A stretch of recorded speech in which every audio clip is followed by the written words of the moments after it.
Nais kong marinig ang boses ng aking ploma. Ipabatid ang nadarama na hindi nabibili ng pera. Ito yung yaring aking saloobin bilang isang dukha. Ay nais pagyamanin kaunlaran sa ating bansa. Ipinta ang ngiti at kulayan bawat sandali. Bawat pintig ng puso'y importante. Kaya't halina't magkaisa sa bayan pumili ng mahusay na mangunguna. Sa bawat larangan, husay ng lahat, maipamamalas ng malaya. Sa bawat boto may pag-asa at pangarap na muling mabuhay. Tinig ng bayan sama-samang itataas. Sa bagong umaga tayo'y muling maglalakbay. Sa pagkakaisa at pagmamahalan, tagumpay ay tiyak na darating. Tayo'y isang Pilipino, Pilipinong kailangang isa lang ang boto.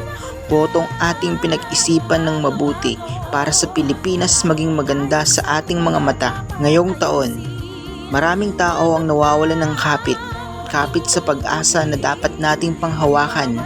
Ngunit tayo'y bumibitaw, nawawalan ng pag-asa sa nangyayari sa Pilipinas. Eleksyon ay hindi para sa palakasan, hindi para sa kung sino ang mabango sa pang-amoy ng tao.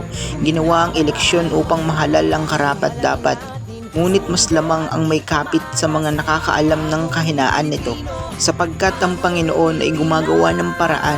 Oras na para sa paparating na eleksyon na piliin ang nararapat sa posisyon. Pukawin ng mga taong matagal nang tulog sa katotohanan.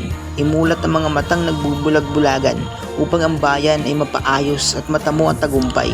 Alisin ang dapat alisin sa pwesto, ipalit ang nararapat para sa kaunlaran. Itama ang mga mali, linisin ang mga dumi, palitan ang dapat palitan.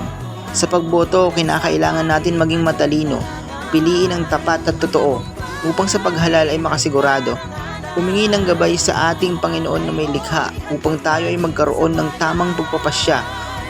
Huwag magsisi sa napiling mamumuno at mamahala sa bansa. Hayaan na ang Panginoon ang siyang magkaloob ng ihahalal sa madla. Panahon na ng pagbabago, dahil sa ito ay kinakailangan. Tayo na magtulong-tulong na maunlarin ang mahal natin.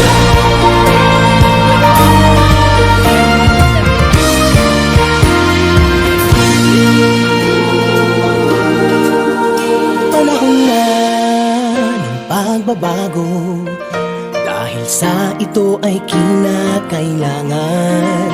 Tayo na